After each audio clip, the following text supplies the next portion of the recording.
Isang mapagpalang araw po sa inyo, Sir Blair. At sa lahat po ng inyong mga taga-suporta sa inyong mga YouTube channel na The Voice Addict at mga kwento ni Apong Isaac. Dasal ko po na sana ay palagi kang nasa mabuting kalusugan. Ganon na rin ang iyong buong pamilya. Gusto ko pong ibahagi ang aking kwento at isang malaking karangalan kung ikaw ang magsasabuhay nito sa pamamagitan ng iyong YouTube channel. Ang pangyayaring ito sa buhay ko, ang masasabi ko na hindi ko makakalimutan habang ako ay nabubuhay dito sa mundo. Dahil dito ko nalaman na malaki ang nagagawa ng pagtulong at kabutihan. Hindi lang sa ating mga tao, kundi maging sa mga nilalang ng kadiliman. Tawagin niyo na lamang po ako sa pangalan na Emil. At ito ang aking kwento. Apo ako ng isang mahusay at kilalang albularyo sa aming lugar. At marami ang nag-aakala na susunod ako sa yapak ng aking Lolo Pedring. Lumaki ako na si Lolo Pedring ang aking kasama. Sa pagkakaalam ko, namatay ang nanay ko dahil sa isang aksidente, habang ang tatay ko naman ay naglahong parang bula simula nang magtungo siya sa Maynila para doon ay magtrabaho. Nang nagbinata ako, ay nagsimula na akong kausapin ni Lolo Pedring tungkol sa kagustuhan niyang ipasa at ituro sa akin ang kakayahan niya bilang isang albularyo. Pero noon ay wala akong interes sa ginagawa ni Lolo. Mas gusto ko pang tumambay at mangaso sa gubat. Ang pangangaso ang gawain na talagang gustong-gusto ko, Sir Blair. Isang gabi, nagtungo ako sa gubat na malapit sa paanan ng bundok. May nakasabit na itak sa aking bewang. Isang pana ang aking hawak at sa likod ko ay naroon naman ang mga palaso. Nagulat ako nang may biglang tumapik sa likod ko. Paglingon ko ay muntik ko nang sapakin ang taong naroon. Anak ka naman talaga ng tokwa, Kiko. Bakit ba ang hilig-hilig mo manggulat, ha? Aboy, muntik na kitang masapa ka. Kaya mo ako sapakin? Ako na nga lang ang nag-iisa mong kaibigan, pabihira ka. Ang sabihin mo, talagang magugulating ka lang. Ano ba kasi ginagawa mo rito? Nakita kasi kita na papunta rito nung dumaan ka sa harapan ng bahay namin. Alam ko na mangangaso ka na naman, kaya naisip ko na samahan ka. Gusto kong makita yung ginagawa mo rito sa gubat. Umuwi ka na, Kiko. Makakaabala ka lang sa pangangaso ko. Taka hindi pwede rito ang maingay kasi malakas ang pandinig ng mga ligaw na hayop. Kilalang kilala kita. Hindi pwedeng hindi ka magsasalita kasi madaling napapanis ang laway mo. Grabe naman siya sa akin, oh.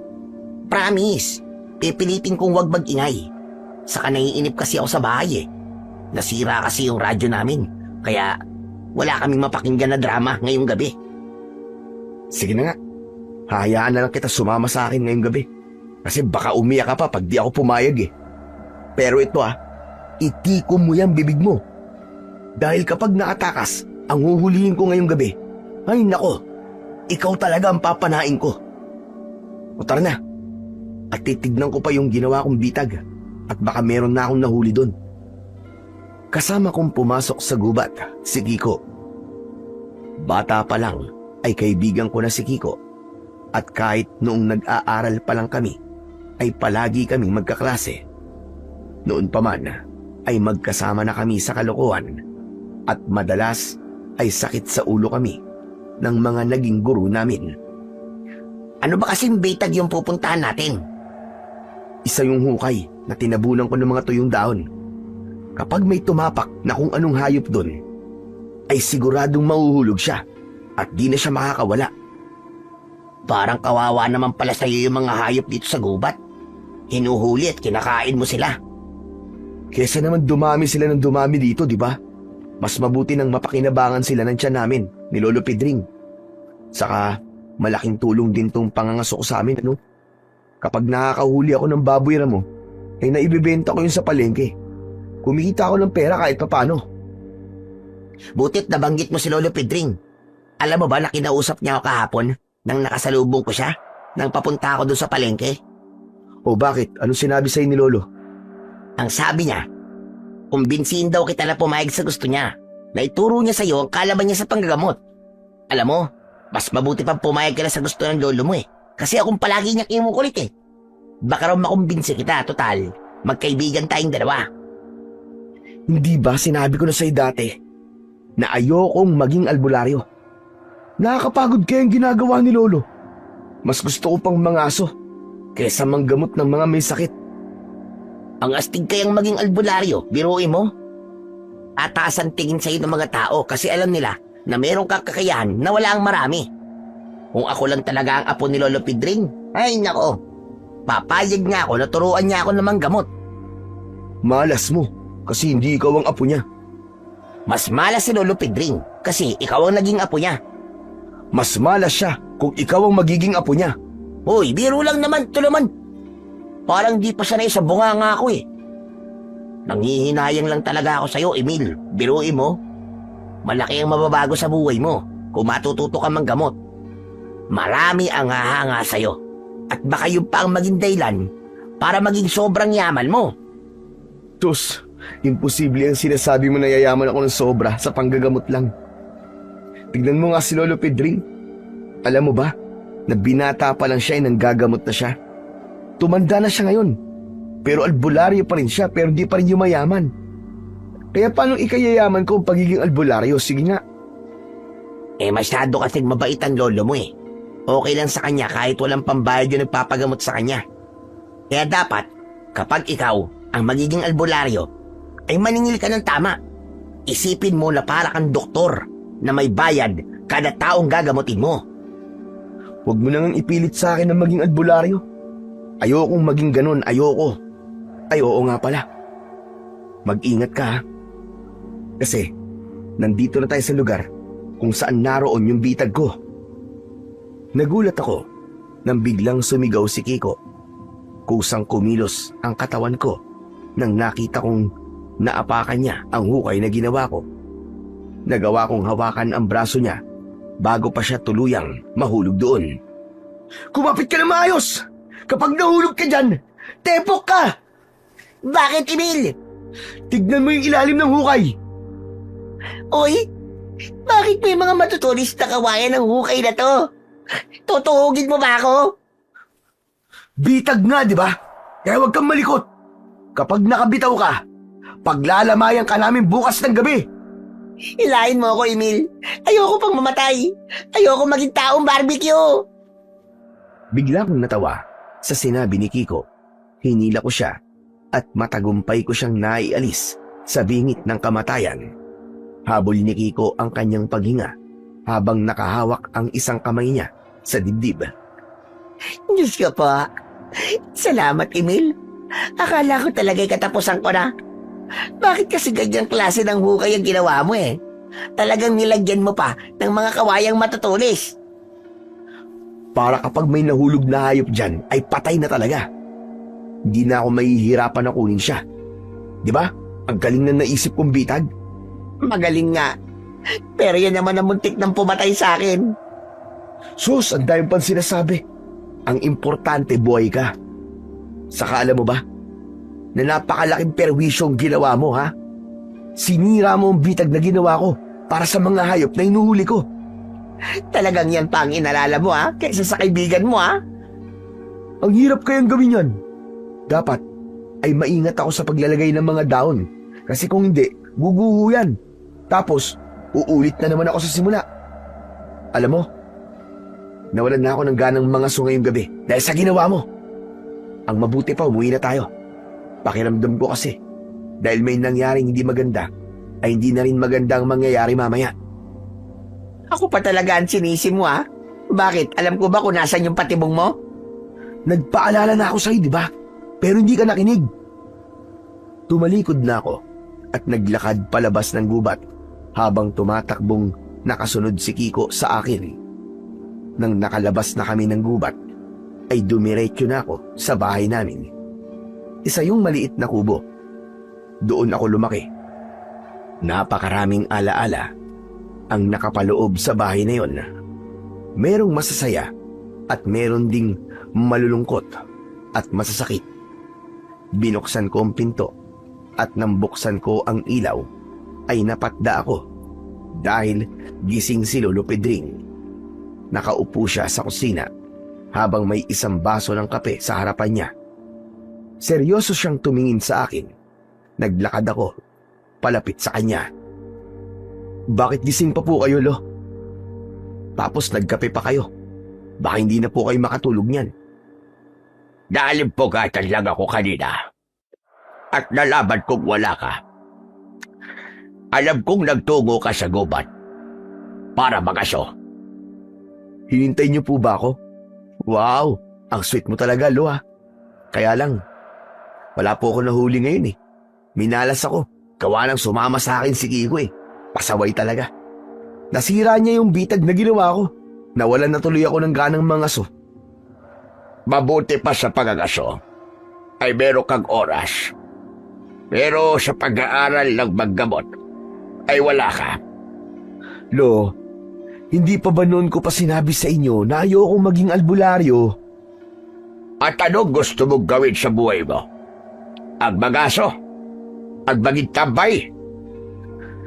Sa ngayon, yan po muna ang gusto kong gawin.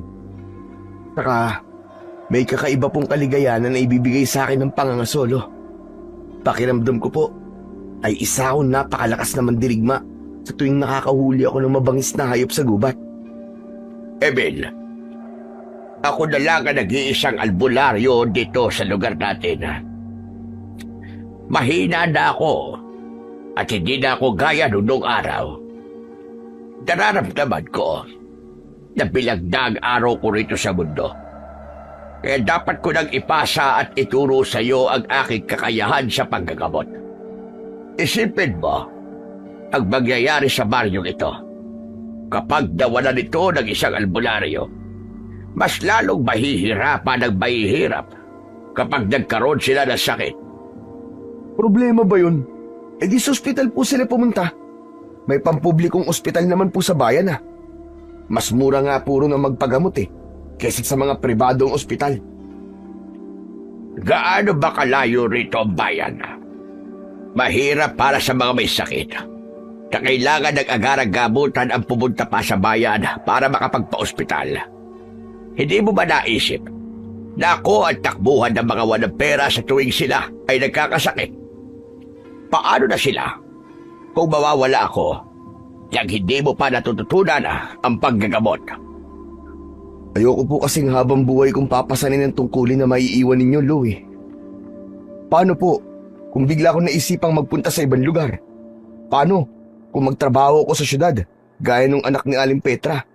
Hindi ko po magagawa ang mga bagay na yun kung matatali po ako sa pagiging albularyo dito sa atin.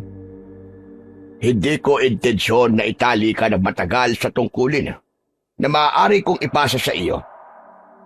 Ayoko lang maputol sa akin ang ligasiya ng angka natin. Alam mo naman na simula pa sa kaninu-ninuan natin ay mga maggagamot na. Tapos mawawala na yun dahil sa ayaw mo maging albularyo. Ako na nagsasabi sa iyo. Darating ang araw na magpapasalamat ka sa akin kung hahayaan mo kung turuan ka na maggamot. Pasensya na po, Lolo. Wala po talaga akong interes na maging albularyo. Kaya kahit na ano po sabihin nyo, ay hindi nyo po ako mapapapayag sa gusto nyo. Kung hindi lang sana namatay ang nanay mo, sana ang sasanayin ko sa panggagamot. Noon pa man, ay gusto lang makatulong ng nanay mo sa mga tao rito sa atin sa pamamagitan ng kakayahan na meron ako. Matutulog na po ako, Lo. Matulog na rin po kayo. Masyadong malalim na po ang gabi. Inilagay ko sa ilalim ng lababo ang mga dala kong gamit at saka ko humiga sa papag. Tumalikod ako sa gawi ni Lolo Pedring dahil hindi ko kayang makita ang lungkot sa kanyang muka. Bilang nag-iisang apo na kasama ni Lolo, gusto ko rin na mapasaya siya. Gusto ko siyang matulungan at maging maginhawa ang buhay niya, lalo na't matanda na siya. At alam ko na ang talagang makapagpapasaya sa kanya ay kapag naging ganap akong albularyo. Ngunit hindi ko talaga yon kayang ibigay sa kanya. Wala man akong masasabi na pangarap ko talaga sa buhay, ay alam ko rin na ayoko talagang maging kagaya ni Lolo Pedring. Kinabukasan ay medyo patanghali na nang ako ay magising. May pandesal at pritong itlog sa lamesa, kaya kumain na ako ng almusal. Wala si Lolo Pedring at sigurado ko na sa oras na yon ay may pinuntahan siya para manggamot. Pagkatapos kong kumain ay naglakad ako patungo sa gubat at muli akong nakita ni Kiko. Dahil hindi ako mangangaso, ay hinayaan ko siyang sumama sa akin. Uy, Chong! Ano palang gagawin mo sa gubat ng ganito kaaga? Aayusin ko yung patibong na sinira mo kagabi. Uy, hindi ko sinasadyang sirain yun, no? Aksidente lang na napakan ko yun. Huwag ka mag-alala, kasi tutulungan kitang ayusin yun. Dapat lang natulungan mo ko. Pero kahit wag ka na pala. Kasi baka kung ano na namang kamalasan ang mangyari sa akin. Eh di mag-iingat ako, saka turuan mo na lang ako. Alam mo kasi parang gusto ko na rin kasing mangaso eh. Ano? Eh bakit naman? Eh kasi napapagalitan na ako sa bahay. Parang wala raw akong pangarap sa buhay. Puro na lang daw ako tambay at wala akong ibang alam na gawin. Sabi pa nga ng nanay ko, bagay daw tayo magkaibigan kasi parehas tayong puro pasarap lang sa buhay. Alam mo, kung minsan pasmado rin ang bibig ng nanay mo no? Pati ako dinamay niya. Ako nga rin, Chong, kagabi. Pag uwi ko, kinausap na naman ako ni Lolo.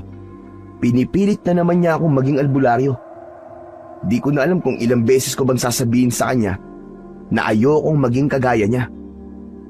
Teka nga, naiihi ako. Hintayin mo ako rito ha. At hindi ko alam ang pasikot-sikot dito sa gubat eh. Oo na, sige na. Bilisan mo lang. Tumigil ako sa paglalakad habang si Kiko naman ay naghanap ng lugar na pwede niyang ihian. Medyo lumayo siya sa akin, pero nagulat ako nang bigla siyang sumigaw na para bang takot na takot siya. Umatras siya, pero bigla siyang natumba at napaupo sa lupa. Nagmamadali akong lumapit kay Kiko at tinulungan ko siya sa pagtayo. Oh, ano nangyari sa'yo? Bakit ka sumigaw? Emil, tignan mo yun. May patay na baboy ramo. Tinignan ko ang tinuro ni Kiko. Napamaang ako dahil totoo ang sinabi niya. Hindi ako sanay makakita ng patay na hayop. Pero kakaiba kasi ang paraan ng pagkakapatay sa baboy ramo na yon. Parang masyado siyang kinawawa. Wakwak ang tiyan niya at nakalabas ang halos lahat ng kanyang lamang loob.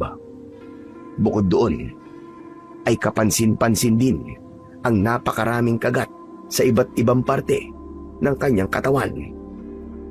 Sino naman kayang gagawa ng ganyang pagpatay sa isang baboy ramo? Parang pinahirapan muna siya ng gusto bago siya pinatay. Kung makapagsalita ka naman, parang di ka pumapatay ng kung ano-anong hayop dito sa gubat. Oo nga, tama ka, pumapatay ako. Pero hindi ganyang klase ng pagpatay ang ginagawa ko. Sinisiguro ko na nagiging madali ang kamatayan nila. Hindi ako ganyang kabrutal mga aso. Saka mukhang hindi pangangaso ang pakay ng pumatay sa baboy ramo na yan eh. Parang trip niya lang talaga na pumatay ng hayop. Lumayo kami ni Kiko sa lugar na yon at pumunta na kami sa hukay na ginawa ko. Tahimik kong tinakpan yon ng mga tuyong dahon. Nang matapos na ako, ay saka kami lumabas ni Kiko ng gubat.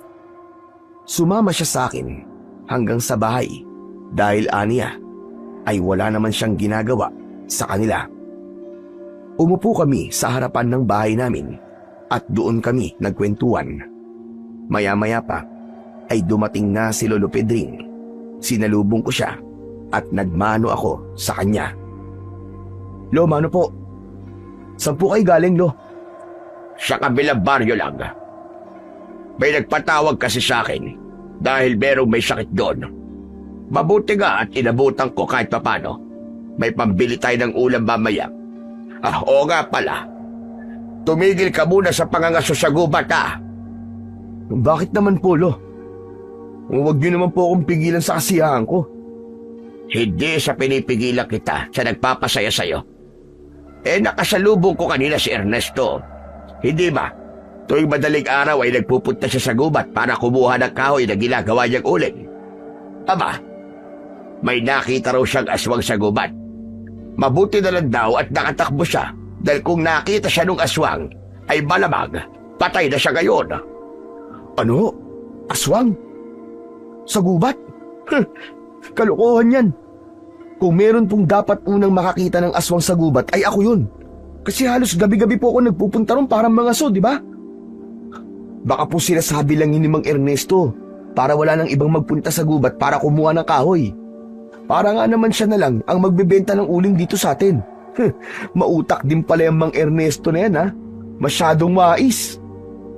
Sa tingin ko ay hindi siya nagsisinungaling, Emil. Ramdam ko ang takot niya habang siya ay nagkikwento sa akin kanina. Sandali, baka singit lang po. Hindi kaya nagsasabi talaga ng totoo si Mang Ernesto? Hindi ba, kanina Chong, may nakita tayong patay na baboy ramo doon sa gubat? Anong patay na baboy ramo ang sinasabi mo, Kiko? Kanina po kasi pumunta po kami ni Emil sa gubat. Tapos may nakita po kaming patay na baboy ramo. Grabe nga po, Lolo Pedring, yung ginawa sa baboy ramo. Kasi wakwak po yung tiyan niya. Tapos, ang dami pong parang kagat sa katawan. Tama ho baka nga po aswang ang pumatay sa baboy ramo na yun eh. Nakita mo na, Emil. Kaya posibleng totoo na may aswang sa gubat. Kaya tigilan mo na muna ang pagagaso tuwing gabi. Mas mabuti nang nag-iingat ka kaysa magsisi ka sa bandang huli. O sige, sabihin na po nating totoong may aswang na nakita si Mang Ernesto sa gubat. At aswang din yung pumatay dun sa baboy ramo. Pero hindi naman po ibig sabihin nun ay meron talagang aswang dun. Baka po napadaan lang siya. Aba, ang tagal na po nating nandito. Pero kahit isang aswang, ay wala naman po tayo nabalitaan, di po ba? Huwag mo nang ipilit ang gusto mo. Saka lang kita papayagan na mga suulit kapag nakasiguro na tayo na ligtas na ang gubat natin dito. Oo nga pala. Magpunta ka sa palengke at bumili ka ng tilapia. Yun na lamang ang ulamin natin mamaya. Inabutan ako ni Lolo Pedring ng pera at agad akong umalis. Sumama pa rin sa akin si Kiko. Habang naglalakad ay gusto kong magprotesta dahil sa pagbabawal ni Lolo sa akin na mga so tuwing gabi. Para sa akin, mas magandang mga so sa gabi dahil sa ganung oras lumalabas ang maraming mababangis at ligaw na hayop. Nakakatakot na pala rito sa atin ngayon, no? Biruin mo. Ngayon lang ako nakarinig ng kwentong may aswang dito. Sus, Kiko, masyado ka naman matatakutin. Basta, hindi ako maniniwala sa aswang na yan kung hindi ako mismo makakakita sa kanya. Tapos. Sigurado ako na kapag nakakita ka ng aswang, ay hindi ka na makakauwi sa inyo kasi papatayin ka niya at gagawin kanyang pagkain. Mangyayari sa iyo yung nangyari doon sa baboy ramo na nakita natin. Saka, bakit parang sa sinasabi mo may bala ka pa rin mga aso sa gubat? Oo naman, no? Hindi ako mapipigilan ng isang kwento na hindi naman tayo sigurado kung totoo. Saka paano kung hindi naman aswang yung nakita ni Mang Ernesto, di ba? Paano kung salampalang mabangis na hayop ang pumatay dun sa baboy ramo? Nako, hindi ka rin sigurado sa mga sinasabi mo na yan, Chong. Mas makabubuti para sa'yo kung susundin mo na lang ang mga sinabi ni Lolo Pedring. Matagal na akong nangangaso, Kiko. At hindi ko kayang basta na lang itigil yun. Ganun pala ha. Pwes, isusumbong kita kay Lolo Pedring. Subukan mo. At puputulin ko talaga ang pagkakaibigan natin dalawa. Huwag mo akong subukan, Kiko. Kayang-kaya kong gawin yun. Talaga? Kaya mong putulin ang pagkakaibigan natin kapag sinumbong kita sa lolo mo? Aba, oo naman. Saka ikaw na nga lang ang pinagkakatiwalaan ko tapos tatraidorin mo pa ako. Huwag kang mag-alala sa akin, Kiko. Kaya kong sarili ko. Kung totoo man yung aswang sa gubat, ay kayang-kaya ko siyang labanan, maniwala ka. May itakat pa na kaya ako. Saka isipin mo to, Kiko Sa sandaling mapatay ko yung aswang, marami ang hahanga sa akin. Magiging kilala ko, hindi lang dito sa lugar natin, kundi maging sa ibang lugar din. Ang tapang mo naman yata masyado ngayon, Emil. Ay nako, bahala ka na nga sa buhay mo kung anong gusto mong gawin. Kung yan ang makapagpapasaya sa'yo, ay gawin mo na lang. Basta kapag may nangyaring masama sa'yo, walang sisiyan ha. Nagpaalala na kami sa'yo ni Lolo Pedring. Bahala ka. Hindi na ako nagsalita. Pero aminado ko sa aking sarili na may kaunting kaba at takot akong nararamdaman. Tila merong kumikiliti sa utak ko kapag iniisip ko na may posibilidad na makakita ko ng aswang sa totoong buhay. Kaya kahit pinagbawalan na ako ni Lolo na mga susagubat tuwing gabi, ay desidido ko na wag magpapigil sa kanya. Gagawa pa rin ako ng paraan para magawa ko kung ano ang gusto ko at kung ano ang nakapagpapasaya sa akin. Pagsapit ng gabi, pagkatapos namin maghapunan, ay umupo ako sa labas ng bahay. Nakatanaw ako sa kawalan at iniisip ko kung paano ako makakatakas kay Lolo sa gabing yon. Kinakati kasi ang mga paa ko na magpunta sa gubat para mangaso at baka makita ko rin doon yung aswang na sinabi ni Mang Ernesto. Maya-maya pa ay umupo si Lolo Pedring sa tabi ko. Ano pang ginagawa mo rito sa labas? Huwag mo't sabihin na iniisip mo pa rin na mangaso kahit may aswang sa gubat at pinagsabihan na kita. Hindi po, Lo. Huwag po kayong mag-alala kasi wala po akong balak na mangaso ngayong gabi at sa mga susunod pang gabi. Ayoko pong magalit kayo sa akin Kaya susundin ko na lang po kung ano po ang gusto nyo. Mabuti naman at sa pagkakataong ito susunod ka na sa akin. Pero sana, pati ang kagustuhan kong maging albularyo ka, ay sundin mo na rin. Hanep pa. Talagang naisingit mo pa yun, Lo Kung ano po yung naging sagot ko sa huli nating pag-uusap tungkol dyan, ay ganun pa rin po ang sagot ko ngayon. Hindi na po magbabago yun, Lo. Kaya sana tumigil na po kayo sa pagpilit sa akin sa bagay na yan. Pero, Lolo Pedring, maiba ako. Totoo po ba talaga ang aswang? Kasi, naniwala ka po kagad sa kwento ni Mang Ernesto Nakakita na po ba kayo ng totoong aswang? Oo naman.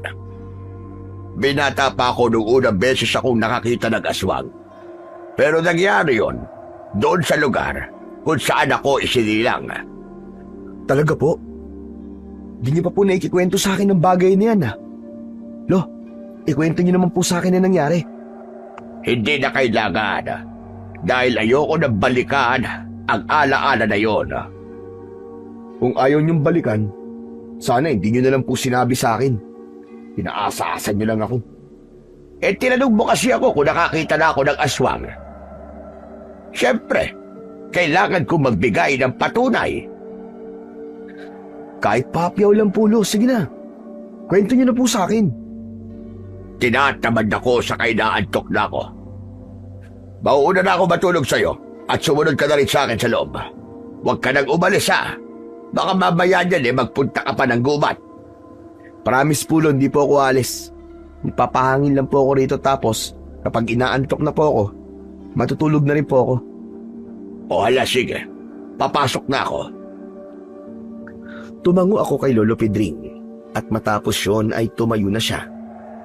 Nang pumasok siya sa loob ng bahay, ay lihim ako nagdiwang dahil ramdam ko na hindi siya nagduda na susuwayin ko ang kanyang sinabi. Ang kailangan ko na lang gawin ay maghintay hanggang sa makatulog na siya ng mahimbing. Halos 1 oras ako naghintay bago nakatulog si Lolo Pedring. Nang humihilik na siya, ay tahimik kong kinuha ang aking itak kasama ang pana at mga palaso. Naglakad na ako patungo sa gubat at nang sandaling yon ay tuluyan ko nang nabura ang takot at kaba sa aking dibdib. Walang aswang ang makakapigil sa akin sa pangangaso. Lalo na't nararamdaman ko na ngayong gabi ay may magandang mangyayari. Nang nakarating na ako sa gubat, ay agad kong tinignan ang aking patibong. Wala pa akong nauhuli roon, kaya naman nagdesisyon akong mag-ikot-ikot upang maghanap ng hayop na pwede kong hulihin. Medyo maalinsangan ang hangin. Kahit hindi naman tag-init, ay ramdam ko ang init ng paligid at may mumunting pawis na namuo sa aking noo. Naging alerto ako nang may narinig akong kaluskos sa aking likuran. Nagmamadali akong nagtago sa likod ng puno at inihanda ko ang aking pana at palaso. Sumilip ako at nang hilakbot ako dahil hindi ko inasahan ang aking nakita.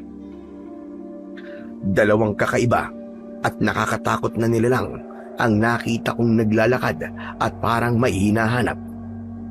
Para silang mga halimaw. Malalaki ang kanilang mga mata na kulay pula. Meron silang matutulis na mga kuko at mga ngipin. Umaangil sila na para bang mabangis na hayop. Diyos ko! Sila yata yung aswang na sinabi ni Mang Ernesto. Kung ganun, nagsasabi pala talaga siya ng totoo.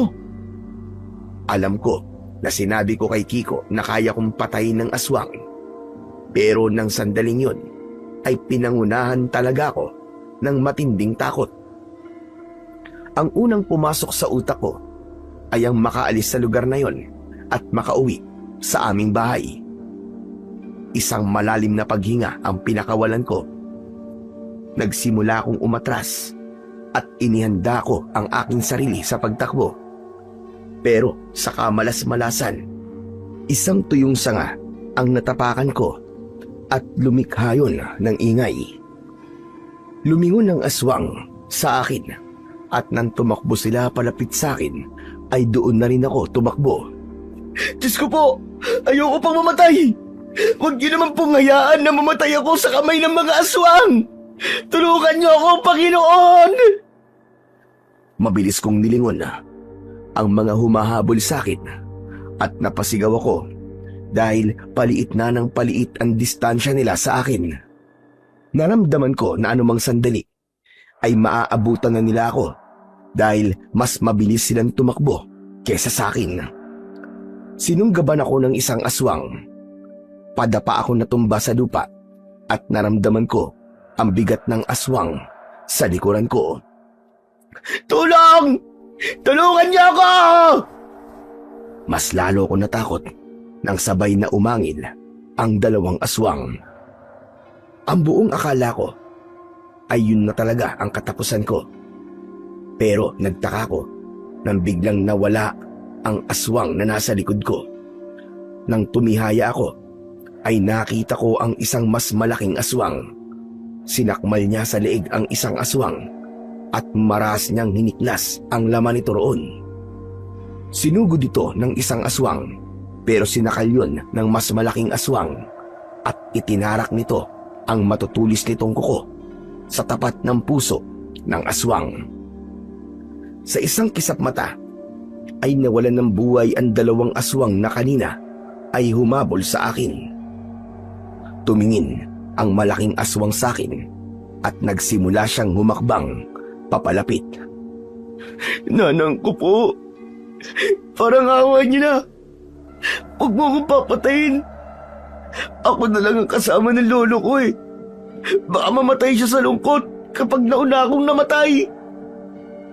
Laking gulat ko nang biglang bumagsak ang aswang bago pa siya makalapit. Nagtataka akong tumayo at may pag-aalinlangan akong lumapit sa kanya. Doon ko napansin na napakarami niyang sugat sa iba't ibang parte ng kanyang katawan. Bakas sa mukha niya ang hirap at sakit. Nakatingin siya sa akin na para bang nanghihingi siya ng tulong. Tulong! Tulungan mo ko! Ayoko pang mamatay! Tulong! Ha? Paano kita tutulungan? Hindi! Ayoko! Baka patayin mo ako kapag lumapit ako sa iyo eh! Tumalikod ako sa aswang at tumakbo ko palayo. Pero makalipas ang ilang segundo ay bigla akong huminto. Tinignan ko ang aswang na nakahandusay pa rin sa lupa. Mukhang di naman siya masama. Kagaya ng dalawang aswang. Mukhang tinulungan pa nga niya ako eh. Kung di siya dumating, malamang patay na ako ngayon. Di naman siguro ako mapapahamak kung ibabalik ko sa kanya ang tulong na ginawa niya sa akin. Sa kabila ng pag-aalinlangan na meron ako, ay binalikan ko ang aswang. Pinilit ko siyang gisingin, pero dahil siguro sa dami ng sugat niya, ay tuluyan na siyang nawalan ng malay. Anak ng putya, papahirapan mo pa ako ha? Pero saan naman kaya kita pwedeng dalhin? Hindi ka pwedeng makita ng ibang tao dahil paniguradong papatayin ka nila. Mataman akong nag-isip hanggang sa naalala ko ang isang kuweba sa gubat na kinaroroonan ko. Walang taong nagpupunta roon dahil dati ay nabalita na meron dong engkantong nakatira. Pero alam ko na wala yung katotohanan dahil maraming beses na akong pumunta roon pero wala akong engkantong nakita. Humiga ako ng malalim at saka ko sinubukang buhatin ang aswang. Isinampay ko ang braso niya sa balikat ko at nagsimula akong maglakad. Grabe! Napakabigat mo pala! Para ako nagbubuhat ang 2 sako ng bigas ha! Kung di mo lang ako inligtas, papabayaan talaga kita eh! Hindi ko nalang inisip na nahihirapan ako. Nagpatuloy ako sa paglalakad habang akay-akay ang aswang. Makalipas ang ilang minuto, ay natanaw ko na ang kuweba. Kahit papano, ay nakahinga ko ng maluwag dahil malapit na kami doon. Sa wakas, ay nakapasok na kami sa kuweba. Dinala ko ang aswang sa dulong parte nun at doon ko siya inihiga. Wala pa ring malay ang aswang. Tinignan ko siya at nakapagtataka na wala na ang takot ko para sa kanya. Marahil dahil yon sa iniligtas niya ako kanina. Grabe, ang dami mong sugat. Mukhang galing ka sa isang matinding pakikipaglaban ha. Ang dami mong kagat at kalmot oh. Pero huwag ka mag-alala, akong bahala sa'yo. Isang albularyo ang lolo ko at matutulungan niya ako para magamot ka. Lumabas muna ako ng kuweba at bumalik ako sa bahay. Pero pagpasok ko sa aming bahay ay napasigaw ako dahil nakatayo si Lolo Pedring sa tapat ng pinto. Lolo! Gising na po kayo? At bakit nasa labas ka pa ng ganitong oras, ha, Emil? Ha? Ano po eh. Galing po ako sa banyo. Bigla po kasing sumakit ang tiyan ko eh. Pwede ba, Emil? Huwag ka nang magsinungaling. Kung galing ka sa banyo, bakit dala mo yung itak at pana mo? Ha? Naku, oo nga no. Hindi ko po alam kung bakit dala ko ang mga to eh. Baka lumapit po sa kamay ko. Tumigil ka nga! Talaga di ka marunong sumunod sa akin, ano? Alam kong nagpunta ka sa gubat para mangaso. Hindi po ah. Talaga? Mamatay ba na ako ngayon? Ano ba naman yan? Bakit pati ba naman po buhay nyo itataya nyo para lang magsabi ako ng totoo? Oo na po. Tama po kayo. Galing nga po ako sa gubat. Pero wala naman po nangyaring masama sa akin eh. Tingnan nyo po at buhay na buhay akong nakauwi oh. Kahit na pa eh. Talaga nangangatwirang ka pa ha? Sige na. Humiga ka na't matulog. Ayoko nang malalaman na pumupunta ka pa sa gubat na yon.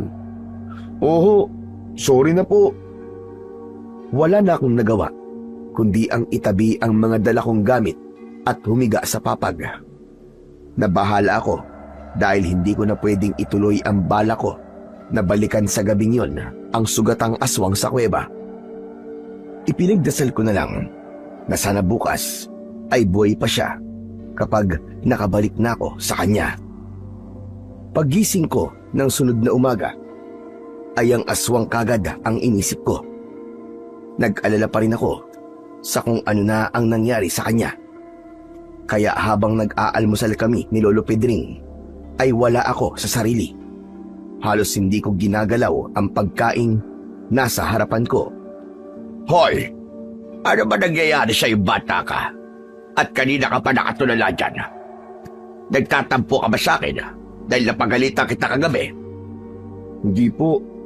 Ang totoo nga po niyan, naiintindihan po kita kung bakit niyo po ako napagalitan. Alam ko po na nag-aalala lang po kayo sa akin. Kasi baka nga naman mabiktima ako nung aswang na nakita ni Mang Ernesto sa gubat. Sorry po talaga kung naging matigas po ang ulo ko at hindi ko kayo sinunod. Mabuti naman at naunawaan mo ko. Pero sana ay totoo na yan at hindi ka lang nagpapanggap.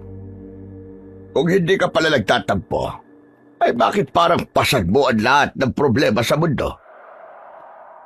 Ano po kasi Lo Bago po kasi ako matulog kagabi, pinag-isipan ko po yung matagal niyo na pong sinasabi sa akin. Yung pagtuturo niyo po sa akin sa panggagamot. O bakit? Anong tungkol doon?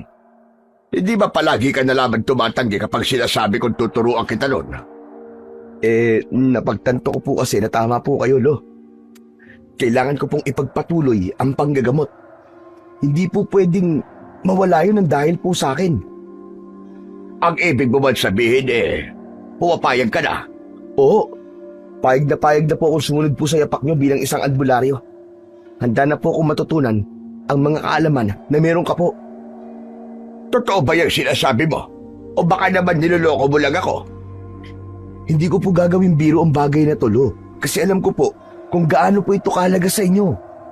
Seryoso po ako, Lo. Diyos ko! Maraming salamat po dahil sa wakas ay dininig nyo na rin ang gabi-gabi kong ipinagdadasal sa inyo. Alam mo, Emil, ako, hindi mo alam kung gaano ako kasaya ngayon na pumayag ka na turuan kita sa panggagamot. Mahina na kasi talaga ang katawan ko at ramdam ko yun. Nararamdaman kong bilag na ang araw na ilalagi ko rito sa mundo at gusto ko na talagang ipasa sa iyo ang pagiging albularyo ko. Lolo naman, huwag naman po kayo magsalita ng ganyan. Matagal pa po ang buhay nyo, hindi po ba? Ang sabi ko po sa inyo dati, dapat maaabutan mo pa akong magkaroon ng sariling pamilya. Nagiging makatotohanan lamang ako. Ayoko mangako na tatagal pa ang buhay ko tapos isang araw ay bigla na lamang ako matutunas. Mahaba pa po ang buhay nyo, Lo. Ako po ang nagsasabi sa inyo. Pero Lo, ayos lang po ba? Naturuan niyo po agad ako sa lalong madaling panahon. Abay, oo naman. Kailan mo ba gusto matuto? Mamaya po sana pagkatapos po natin kumain. Aba, nakakatuwa ka naman talaga ngayon. Abay, sige, walang problema. Pagkatapos natin mag-almusal, ay tuturuan na kagad kita sa panggagamot. Napangiti ako nang nakita ko ang totoong kasiyahan sa muka ni Lolo Pedring. Alam ko na matagal niya nang pinagdadasal na pumayag ako na sumunod sa kanyang yapak, kaya siya ganun kasaya. Pero hindi ko maiwasang makonsensya dahil ang totoo, pumayag lang ako sa gusto niya dahil kailangan kong matutong manggamot para sa aswang na nagligtas ng aking buhay. Pagkatapos namin mag-almusal, ay tinawag ako ni Lolo Pedring sa likod ng bahay. Pagdating ko ron, ay agad kong napansin ang kung ano-anong bagay na nakalatag sa lamesang gawa sa kawayan. Merong mga halamang gamot, mga bote na may laman na hindi ko mawarian kung ano. at medalyon. Lumapit ako kay Lolo Pedring at doon niya sinimulang magsalita. Bilang isang albularyo, ay kailangan maging pamilyar ka sa mga halamang gamot at iba't ibang uri ng langis at kung para saan sila ginagamit. Ngunit dapat ay marunong ka rin tumuklas ng gamot. Dahil isa yan sa kakayahan na dapat mong taglayin. Pero Lolo Pedring, mas maganda siguro kung maghihinay-hinay muna tayo. Para kasing advanced level na po yung gusto niyong ituro sa akin kagad eh. Pwede bang sa beginner level muna tayo mag-umpisa? Anong ibig mo't sabihin? Hindi po ba? Wala akong kaalam-alam sa panggagamot. Kung ituturo niyo po agad sa akin yung may hirap na parte ng panggagamot, eh baka mabigla naman po ako. Baka mas lalo akong mahirapan. Mas mabuti po siguro na ituro niyo na lang po muna sa akin yung madadaling paraan lang po ng panggagamot. Gaya po ng kung paano po gamutin ng sugat. Yung ganun po. Sugat baka mo? Bakit naman sugat? Bakit hindi ko nalang ituro sa'yo kung paano gamutin ang taong may lagnat o kaya ay may ubo? Para po kasi sa akin, mas madaling gamutin ang sugat. Kaya yun po muna ang ituro niyo sa akin. Sandaling tumahimik si Lolo Pedring at diretso niya akong tinignan sa aking mga mata. Kinakabahan ako dahil baka nagkaroon siya ng hinala sa kung ano ang totoong dahilan kung bakit bigla akong nagkaroon ng interes sa panggagamot. Hindi ko kasi pwedeng sabihin sa kanya na kaya ko gustong matutong manggamot ay dahil gagamutin ko ang isang sugatang aswang. Baka kasi magalit siya at kung anong gawin niya sa aswang na yon. Teka Lo, bakit po ganyan kayo kumakatingin sa akin? May problema po ba? Wala naman. Natutuwa lang ako sa iyo kasi nararamdaman ko na may interes ka na sa paggagamot. Alam mo kung gaano katagal kong hinintay na mangyari ito. Talagang napakasaya ko dahil nagdesisyon ka ng pumayag sa gusto ko. Maraming salamat sa iyo, Apo. Yun po ba? Walang anuman po. O tara na po. Ituro niyo na po sa akin kung paano po gamutin ang sugat. O sige. Ituturo ko na sa iyo kung paano ko ginagamot ang sugat. Una, kailangan mong linisan ang sugat gamit ang pinagpakuluan ng dahon ng bayabas. Pagkatapos magdidikdik ka ng dahon ng lagundi at itapal mo yon sa sugat. May kakayahan ng lagundi na mabawasan ang pamamaga at kirot ng isang sugat. Yun lang po ba dapat na gawin, Lo? May mga pagkakataon na kailangan mong lagyan ng benda ang sugat. Kung masyadong malalim, upang hindi yun mapasukan ng dumi o ng mikrobyo. Yun ay upang hindi magkaroon ng impeksyon. Nakukuha mo ba ang sinasabi ko? Opo, nakukuha ko po lahat. Ang galing niyo po kasi magpaliwanag eh. Oo nga pala, bago tayo magpatuloy, ay meron akong ibibigay sa iyo. Kinuha ni Lolo Pedring ang medalyon sa lamesa at isinabit niya yon sa leeg ko. Tinignan ko ang medalyon. May mga kakaibang simbolo na nakaukit doon na wala kong ideya kung ano ang ibig sabihin. Lolo Pedring, para saan po ang medalyon po na ito? Kailangan mong isuot yan dahil yan ang magbibigay sa iyo ng karagdagang kakayahan sa panggagamot. Yan ang magiging gabay mo sa tuwing haharap ka sa mga may sakit upang mas malaman mo kung paano sila gagamutin. Kung ganun, isa po itong agimat. Tama po ba ako? Ganun na nga. Simula sa araw na ito, ay palagi mo na yung isusuot. Huwag mong huhubarin yan kahit sa pagligo mo. Ho? Bakit naman po? Dahil simula nang isuot ko sa iyo ang agimat na yan, ay parang bahagi na siya ng iyong katawan at pagkatao. Ingatan mo yan, dahil ang agimat na yan ay mula pa sa aking lolo. Huwag po kayo mag-alala, dahil iingatan ko po ito at hindi ko po aalisin sa katawan ko. Mabuti kung gano'n. Aasahan ko na tutuparin mo ang ipinangako mong yan. Ngayon, ay pwede na tayo dumako sa susunod na dapat mong matutunan. Lo, pwede po bang magpahinga po muna tayo? Ano ka mo? Abay bakit? Medyo sumasakit po kasi ang ulo ko eh. Ay tama-tama. Ang kasunod na ituturo ko sa'yo ay kung paano gamutin ang isang tao na masakit ang ulo. Ang sabi mo kasi ay gusto mo munang matutunan yung madadali, hindi ba? Nabigla po yata ako kaya bigla po sumakit ang ulo ko. Pwede po bang magpahinga na lang po muna ako, Lo? O sige, walang problema. Hindi magandang tuturuan kita ng may nararamdaman kang hindi maganda. Pero gagamutin ko muna yung pananakit ng ulo mo. Tapos ay magpahinga ka na. Naku, hindi na po kailangan, Lo. Pahinga lang po ang katapat nito. Sigurado ka ba? Opo. O sige, ikaw bahala.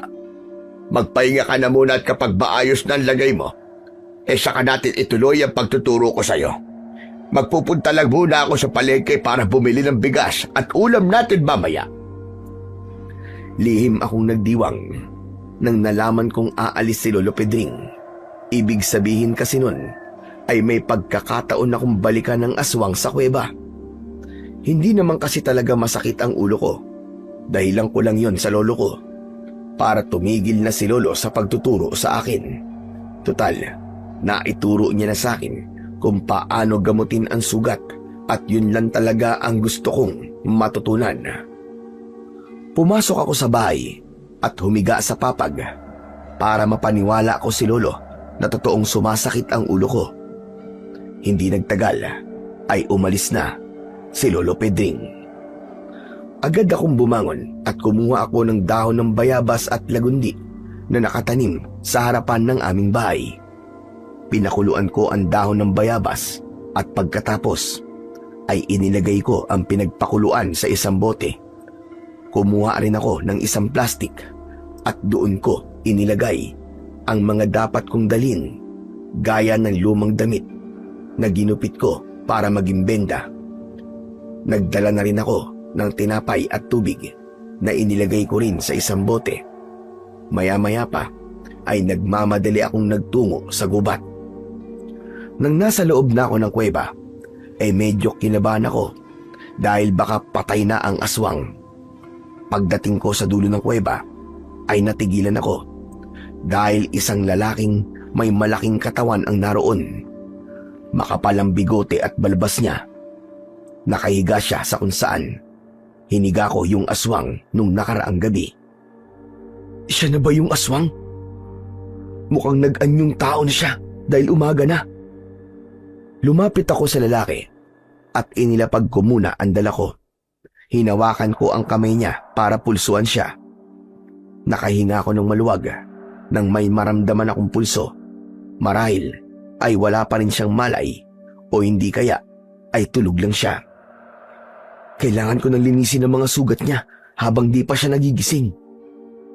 Inilabas ko ang malinis na labakara at ang bote na may laman na pinagpakuluan ng dahon ng bayabas. Maingat kong ibinuhos ang laman ng bote sa sugat ng lalaki sa braso. Napasigaw ako dahil sa gulat nang biglang nagising ang lalaki at agad niya akong sinakal. Sino ka? Anong ginagawa mo sa akin? Sandali, hindi ako makahinga. Pakawalan mo ako. Baka mamatay ako sa ginagawa mo. Talagang mamamatay ka kung di mo sasabihin sa akin kung sino ka. Ako si Emil. Hindi mo ba ako natatandaan?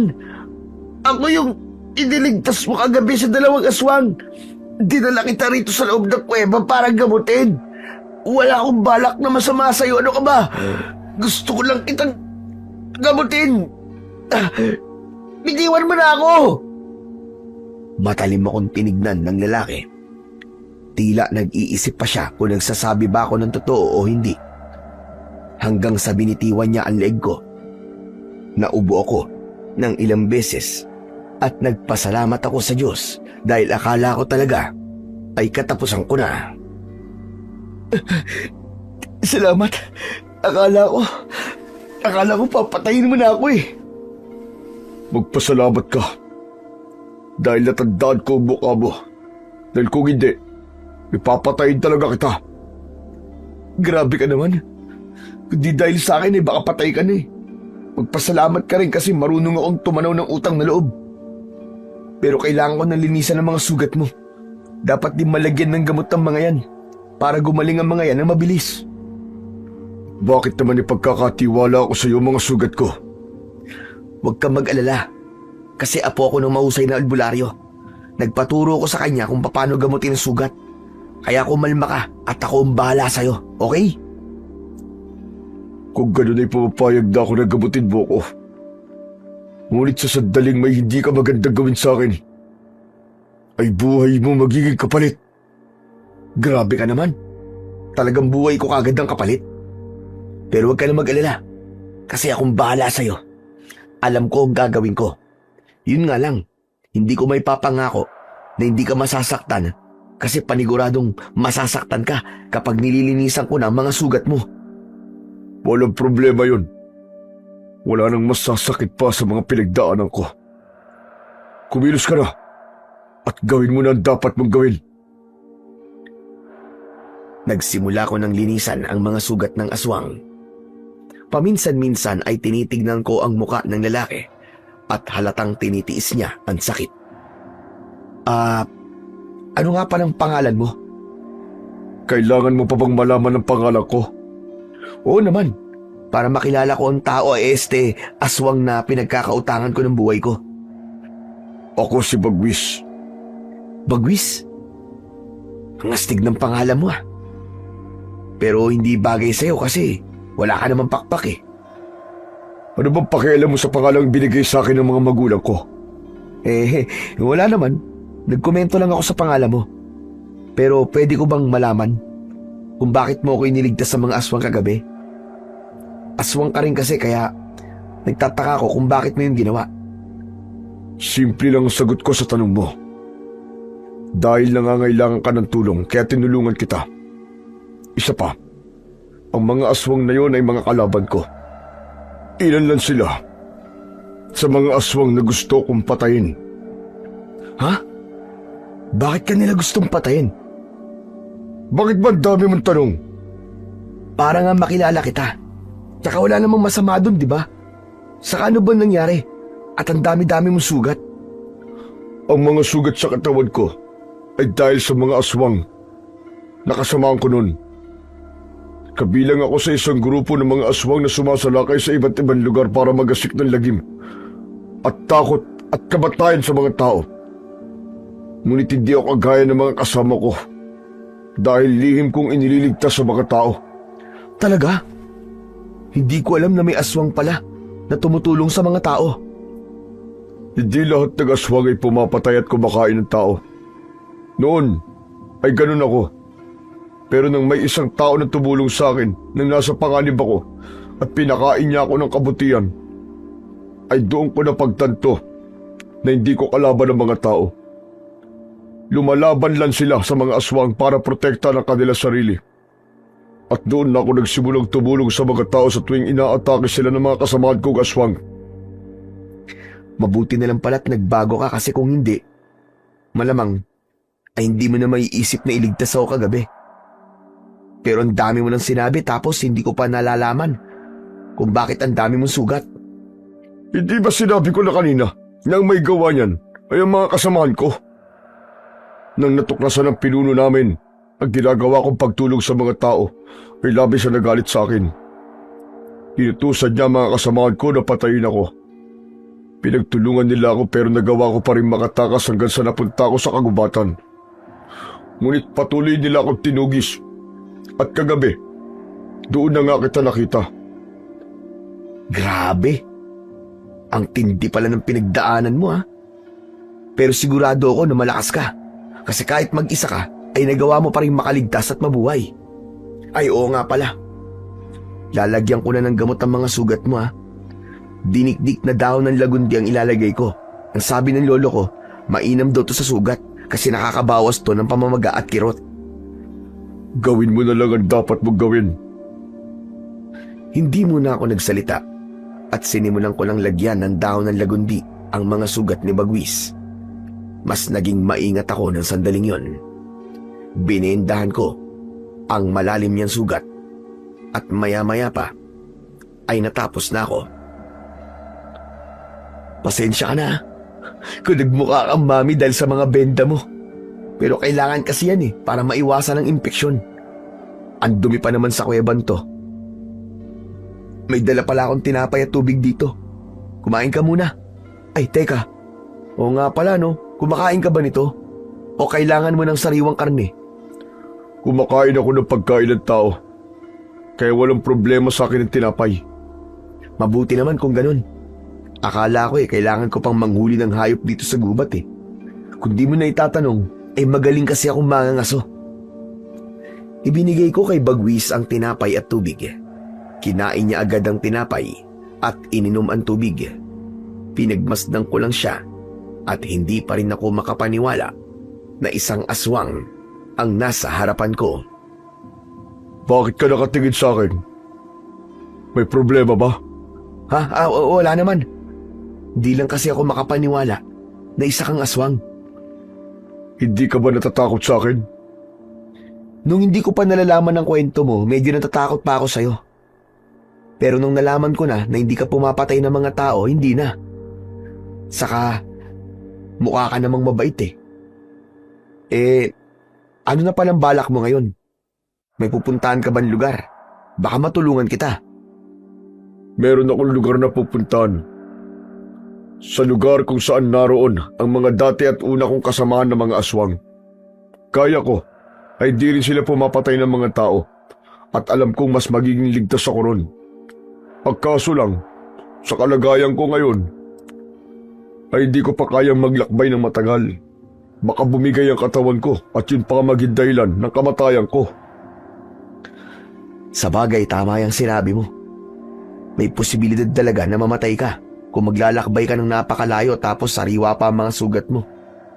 Saka baka hanggang ngayon ay hinahanap ka pa rin ng mga aswang na gusto kang patayin.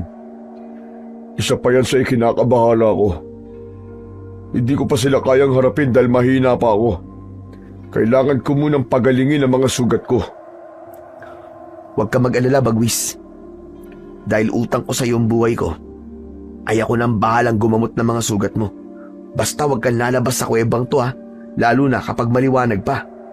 Baka kasi may ibang taong makakita sa'yo Kapag nangyari yon, ay hindi ako sigurado sa kung anong pwede nilang gawin sa'yo. Lalo na't alam ng mga tao sa baryo namin na merong aswang dito sa gubat. Salamat sa paalala mo. Hayaan mo at sisikapin ko na walang ibang tao ang makakakita sa akin. At maraming salamat sa tulong mo. Hindi ako makapaniwala na sa pangalawang pagkakataon ay makakaranas ako ng kabutihan mula sa isang tao. Wala yon. Tinulungan mo rin naman ako Ay, oo nga pala. Kailangan ko nang umuwi Baka kasi bumalik na ang lolo ko sa bahay namin Basta, kapag may pagkakataon ay babalik ako rito para dalang ka ng pagkain at gamutin ang mga sugat mo, okay? Matapos yun, ay iniwanan ko na si Bagwis sa kuweba. Habang naglalakad ako pabalik sa bahay, ay may kakaibang saya akong naramdaman. Alam ko na dahil yon sa pagtulong na ginawa ko sa aswang na si Bagwis. At wala akong pinagsisisihan na ginawa ko yon dahil ramdam ko na mabuti siya at totoo ang lahat ng sinabi niya. Simula noon, ay araw-araw na akong nagpupunta sa gubat. Hindi para mangaso, kundi para gamutin ang sugatang aswang. Nagdadala rin ako sa kanya ng pagkain at tubig para hindi niya na kailangan lumabas pa ng kuweba. May mga pagkakataon na sa gabi ay tumatakas ako kay Lolo Pedring para mangaso sa gubat.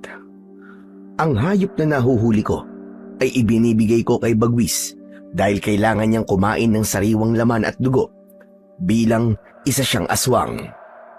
Ang tanging layunin ko ay ang tuluyan ng gumaling ang mga sugat ni Bagwis at bumalik ang lakas niya para mapuntahan niya na ang lugar na kailangan niyang puntahan.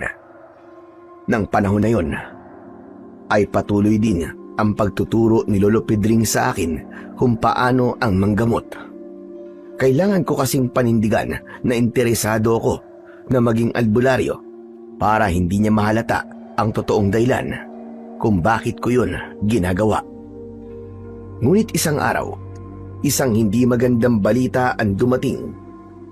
Nasa gitna kami ng pagkain ng almusal ni Lolo nang humahangos na dumating ang kaibigan kong si Kiko. Emil, Lolo Pedring, alam niyo na ba ang nangyari kay Aling Marta? Aba, hindi pa. Bakit? Ano ba nangyari kay Marta? Wala na po si Aling Marta. Patay na po siya. Ano ka mo? Totoo ba yung sinasabi mo? Nakasalubong ko pa sa daan si Aling Marta kagabi ng bandang alas 11 ah. At anong ginagawa mo sa labas kagabi ng ganung oras? Nangasok ka na naman ba? Nakita mo na. Nahuhuli ka sa sarili mong bibig. Ay, hindi po. Nagpahangin lang po ako. Saka wag na po natin pag-usapan ng paglabas ko kagabi. Si Aling Marta po ang pag-usapan natin. Kiko, ano raw ang ikinamatay ni Aling Marta? Pinatay siya, Emil. Natagpuan ang katawan niya doon sa taliban na malapit sa bahay niya. Grabe nga yun nangyari sa kanya eh.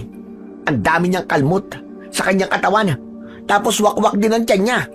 Parang kagaya siya ng baboy ramo na nakita natin doon sa gubat. Babagil langit.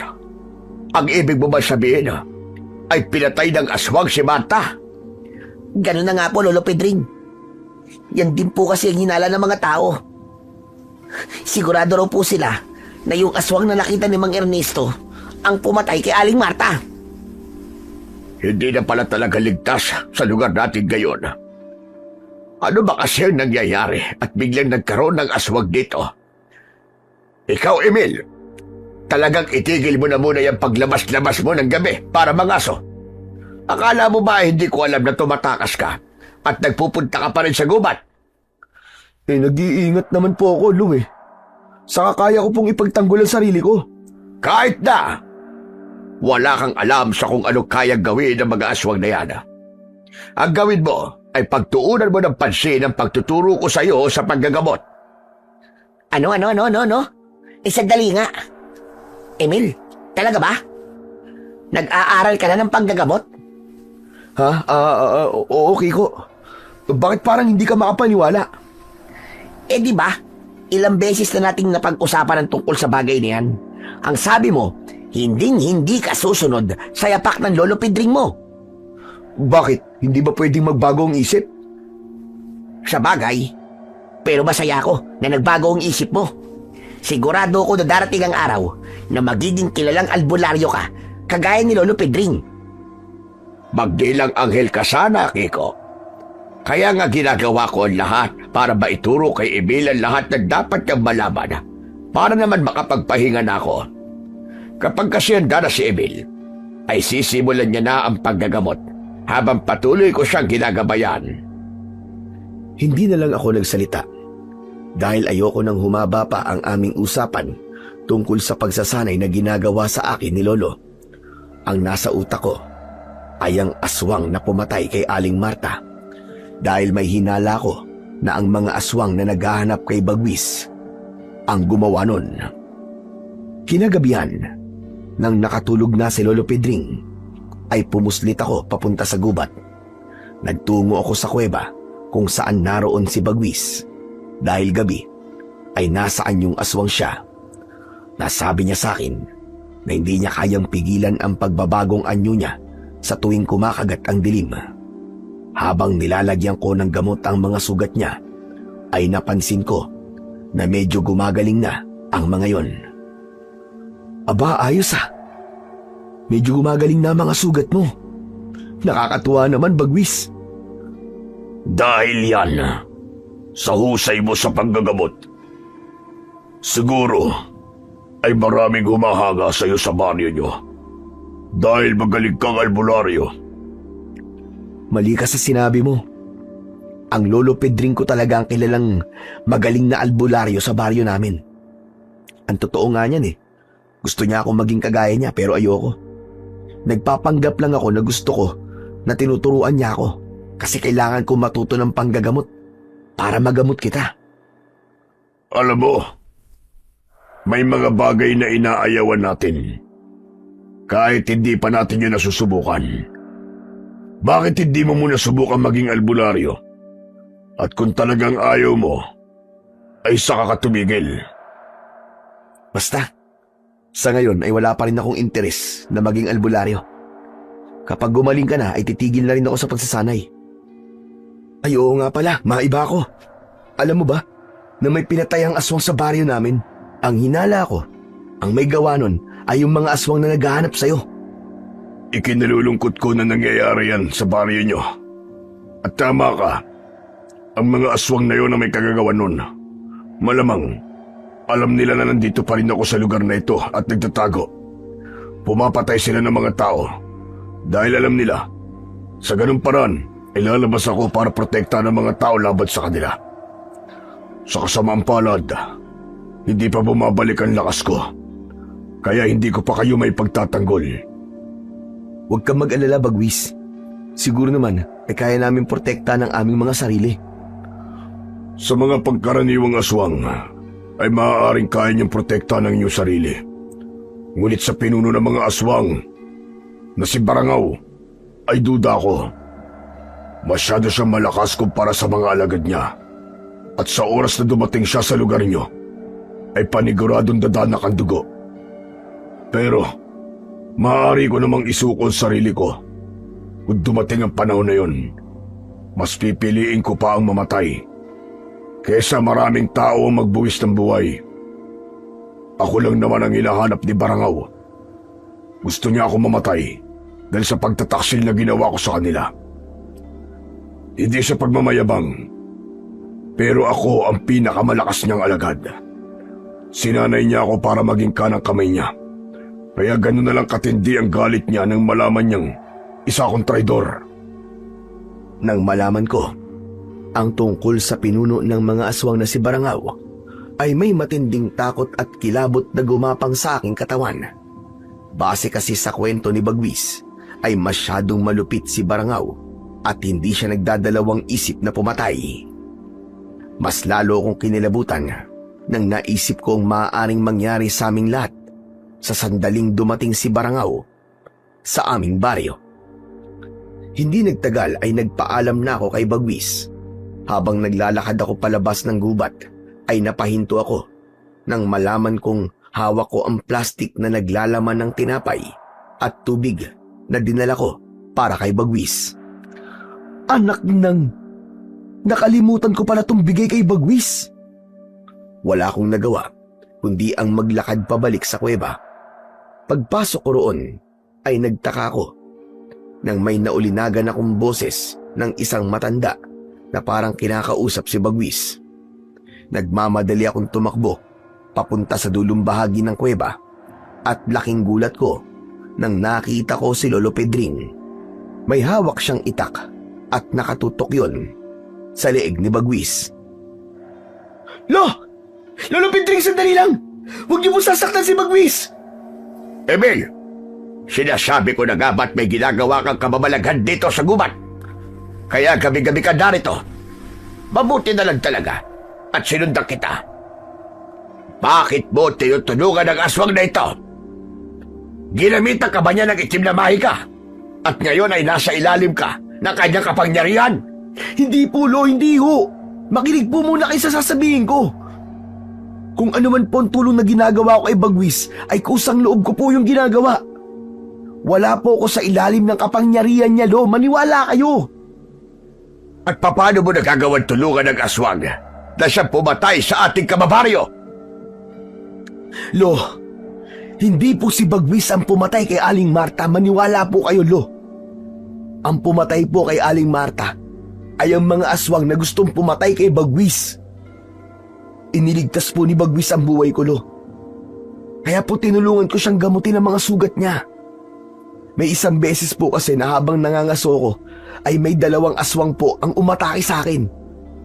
Kung hindi po dumating si Bagwis para iligtas ako sa mga aswang na yun, aba, makapatay na ako ngayon. Kaya ibaba niyo na po ang itak niyo, Lo. Hindi niyo po kailangan saktan si Bagwis dahil mabait po siya kahit isa siyang aswang. Natigilan si Lolo Pedring sa sinabi ko na yon. Unti-unti kong napansin ang paglambot ng ekspresyon sa mukha niya. Maya-maya pa ay ibinaba na niya ang kanyang itak. Paano ang isang aswang ay tutulungan ka Lalo na sa kapwa pa niya aswang. Ipapaliwanag ko po sa inyo ang lahat basta makinig po kayo sa akin, Lo. Promise po, lahat ng sasabihin ko po sa inyo ay totoo. At hindi ko hahaluan ng kahit nakatiting na kasinungalingan. Nang sandaling yon, ay hinayaan ako ni Lolo na magsalita.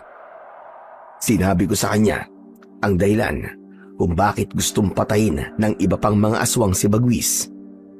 Inamin ko rin sa kanya na kaya ako nagpaturo sa kanya sa panggagamot ay dahil gusto kong gamutin si Bagwis hanggang sa tuluyan na itong gumaling at makapunta sa lugar kung saan ito nararapat. Maging ang maaaring pagdating ni Barangaw sa aming lugar ay ipinaalam ko sa kanya. Ngayon ay naiintindihan ko na. Wala ka naman pala talagang interes na maging albularyo. Sinabi mo lang na gusto mo matutong maggamot dahil sa aswang na yan.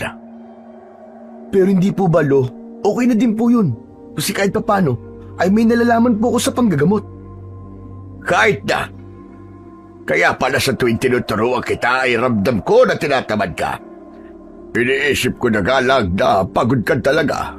Kaya ka nagkakaganon. Yun naman pala ay talagang tinatamad ka. Pero Lo, wag na po natin pag-usapan ang tungkol sa bagay na yan ngayon. Ang kailangan po natin gawin ay mag-isip kung ano ang dapat natin gawin kapag dumating na po si Barangaw. Ano pa nga bang gagawin natin? E di lumaban. Alam ka namang hayaan lang natin siyang patayin tayong lahat. Pero paano po natin gagawin yun, Lo? Wala naman po tayong kakayahan na makipaglaban sa aswang. Si Bagwis naman po, mahina pa po siya. Kaya, hindi pa po siya pwedeng lumaban. Hindi niya po tayo matutulungan. Sa sandaling dumating sa baryo niyo si Barangaw, ay tutulungan ko kayo sa abot ng aking makakaya. Gaano makalakas ang Barangaw na yon at parang napakahirap niyang talunin. Gaya na sinabi ni Emil kanina, ay siya ang pinuno ng grupo ng mga aswang na dati kong kinabibilangan. Hindi siya tatanghalin pinuno kung hindi siya mas malakas kumpara sa mga alagad niya. Isa pa, wala siyang awa lalong-lalo na sa mga tao. Gagawin niya ang lahat, makuha lang ang gusto niya. At sa ngayon, sigurado ko na gagamitin niya ang mga tao sa lugar niyo para magpakita ako sa kanya. Naiintindihan kita. Teka, kailangan na pala namin umuwi. Emil, tara na. May isang bagay akong kailangan sabihin sa'yo. Ano po yun, Lo? Sa bahay ko na lang sasabihin sa'yo. Tara na, umuwi na tayo. Nagpaalam na ako kay Bagwis at pagkatapos ay sabay na kaming naglakad ni Lolo palabas ng gubat. Hindi pa rin ako makapaniwala sa ginagawa mo. Kahit sa panaginip ay hindi ko naisip na tutulungan mo isang aswang. Mabait po kasi si Bagwis, Lo, kahit aswang siya. Isa pa, iniligtas niya po ako. Kaya dapat ko lang po siyang tulungan. Pero Lo, sana po, huwag niyo pong sabihin sa ibang tungkol kay Bagwis. Baka po kasi hindi sila maniwala na mabuti po siyang aswang. Kahit hindi mo yan sabihin ay ganyan talaga gagawin ko. Kapag nalaman ng mga tao na may tinutulungan kang aswang, ay baka pag-isipan ka pa nila ng masama. Baka pati ikaw ay saktan nila. Nang nakarating na kami sa bahay, ay sinindihan ni Lolo ang gasera. May kinuha siyang lumang bag sa ilalim ng papag at mula roon ay inilabas niya ang isang maliit na kahon. Binuksan niya ang kahon sa harapan ko at isang kwintas na may palawit na itim na bilog ang tumambad sa akin. Ano po yan, Lo? Hindi ba't nabanggit ko noon sa iyo na nakakita ko ng aswang nung binata pa ako? Ang totoo niyan, hindi lang ako basta nakakita, kundi nakipaglaban din ako. Hindi lang sa isang aswang, kundi sa napakaraming aswang. At ang mutya na ito, ang tumulong sa akin para magkaroon ako ng lakas ng loob at kakayahan na labanan ng mga aswang na yon. Ito ang tinatawag na mutya ng paniki. Iniluwa ito ng isang mahiwagang puting paniki na alaga ng isang engkanto. Ang ibig niyo po bang sabihin dati po kayong manunugis ng mga aswang? Tama ka, ganun na nga. Isa akong manunugis ng mga aswang nung araw. Pero nang nag-asawa na ako at muntik ng patay ng mga aswang na nakalabang ko noon ang lola mo, ay tumigil na ako ng tuluyan. Hindi ko kayang ipahamak ang mga mahal ko sa buhay habang ipinagtatanggol ko ang ibang tao. Kaya naman, umalis kami sa lugar na yon. At dito na kami nanirahan na. Pero Lo, bakit niyo po ipinapakita sa akin ng mga bagay na yan? Babalik na po ba kayo sa pagiging manunugis niyo? Hindi ako ang gagamit nito kundi ikaw. Wala na, mahina na ang katawan ko. At hindi ko na kaya makipaglaban pa sa mga aswang. Pero ikaw, malakas ka pa. Ipagkakatiwala ko sa ito, Apo. Alam kong wala kang interes na maging albularyo at sa sandaling ito, ay tatanggapin ko na yon. Pero sana ay huwag mong tanggihan ang pagkakataon na mailigtas ang mga tao sa lugar na ito sa pagdating ni Barangao.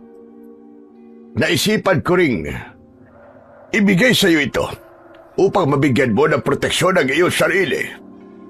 Sa sandaling tanggapin mo ito, ay magkakaroon ka ng kakayahan ng isang paniki. Magiging malakas ang pakiramdam mo at ang iyong pandinig. Kahit madilim ang paligid, ay magagawa mo pa rin makakita. At higit sa lahat, bibigyan ka nito ng kakaibang lakas at tapang. Ilang segundo kong tinitigan ang mutya ng paniki. Sa una, ay nagkaroon ako ng alinlangan kung handa ba akong tanggapin yon upang labanan si Barangao. Hanggang sa naisip ko na maaaring mapahamak ang maraming tao sa sandaling dumating sa baryo namin si Barangao at may posibilidad din na isakripisyo ni Bagwis ang sarili niyang buhay para sa kaligtasan ng mas nakararami. At dahil sa mga naisip ko na yon, ay agad akong nakapagdesisyon. Tatanungin kita, Emil. Tatanggapin mo ba ang mutya ng paniki at ang kaakibat nitong tungkulin? Ngunit kung hindi naman ay walang problema. Maaari akong maghanap ng iba na pwedeng gumamit nito. Tinatanggap ko po, Lo. Anong sinabi mo? Pakiulit mo nga. Ang sabi ko po, tinatanggap ko po ang mutya ng paniki. Naisip ko po na kailangan kong gawin to para protektahan po ang ating baryo. Lalong-lalo na po ikaw, Lo. Ayoko pong may mangyaring masama sa inyo. At ang pagtanggap sa tungkulin na to, ang tanging paraan para magawa ko kayong proteksyonan. Mahusay, Apo. Ngayon pa lamang ay ipinagmamalaki na kita. At bilang dating tagapangalaga ng mutya ng paniki, buong puso ko itong ipinagkakatiwala sa iyo. Isinuot na ni Lolo Pedring sa leeg ko ang mutya ng paniki. Nang sandaling yon, ay may naramdaman akong kakaibang init sa aking katawan at sigurado ko na yon ay senyales na tinanggap ako ng mutya bilang bago niyang tagapangalaga. Nang sumunod na araw, ay inaya ako ni Lolo Pedring na magsanay sa paggamit ng itak bilang sandata. Agad akong pumayag bilang paghahanda sa paghaharap namin ni Barangao at ng mga alagad niyang aswang. Alam ko na ang bagay na yon ay hindi na isang biro at kailangan ko yung seryosohin dahil maraming buhay ang maaaring mawala kung magpapabaya ako. Mahusay magturo si Lolo Pedring pagdating sa pakikipaglaban kahit may edad na siya. Halos 1 oras din ang lumipas bago siya nagdesisyon na tapusin ang aming pagsasanay. Tandaan mo ang lahat ng itinuro ko sa iyo. Kahit mag-isa ka ay magsanay ka kapag may oras ka.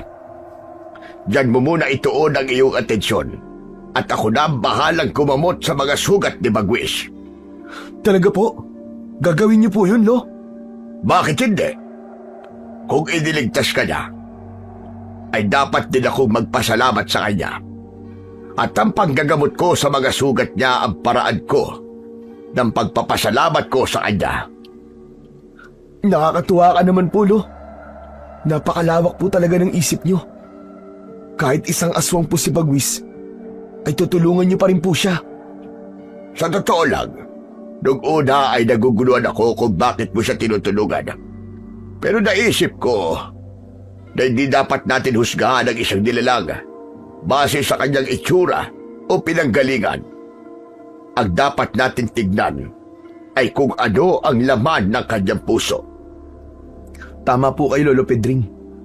Kahit po ako nung una, inisip ko rin po na may masamang balak sa akin si Bagwis kaya niya po ako niligtas. Pero hindi ko alam kung bakit bigla na lamang nagbago ang isip ko at tinulungan ko na siya. Hindi ko na nga po nakikita na isa siyang aswang, kundi isang tao na kailangan po ng tulong. May puso kang maawain sa kahit na anong nilalang. Parehas tayo, Apo. Noon pa man ay nakikita ko na yan sa iyo. Kaya nga nararapat ka lang talagang maging albularyo dahil malaki ang puso mo para sa mga nangangailangan. Kaya kung bibigyan mo lang ng pagkakataon ng sarili mo na gawin kung ano ang ginagawa ko, ay makikita mo ang sarap sa pakiramdam na nakatutulong ka sa iyong kapwa. Pwede po bang saka na po natin pag-usapan ng bagay na yan, Lo? Hindi po ba? Ikaw na rin po nagsabi na sa pagsasanay sa paggamit po ng itak ang dapat kong pagtuunan ng pansin ngayon.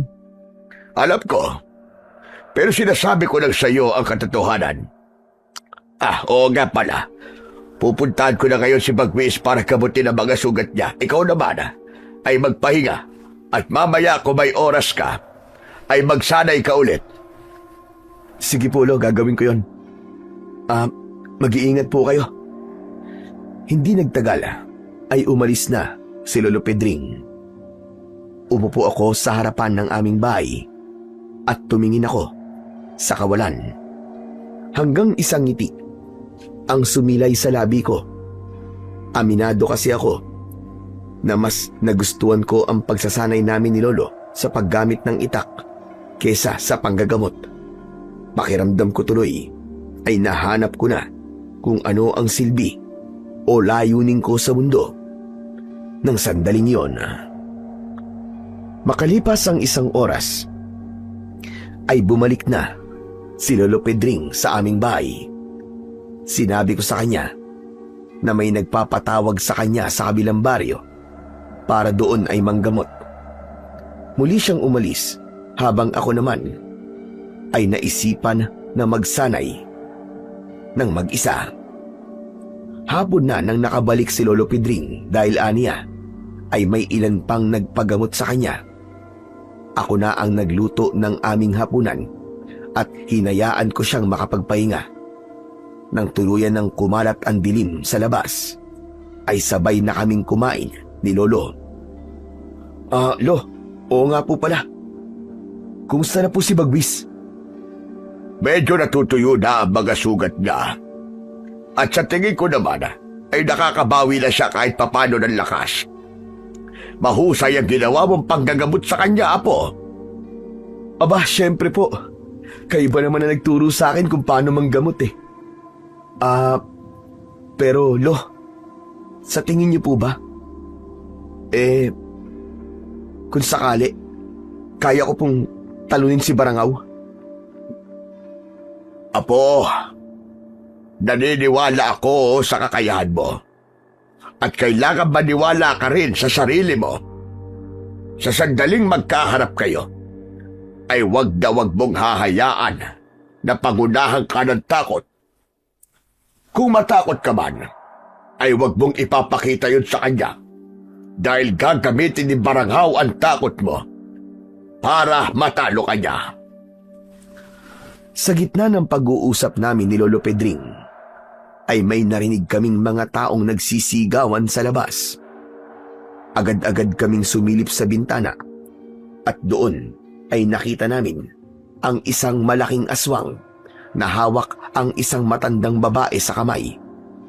Nakahihindik ang itsura niya.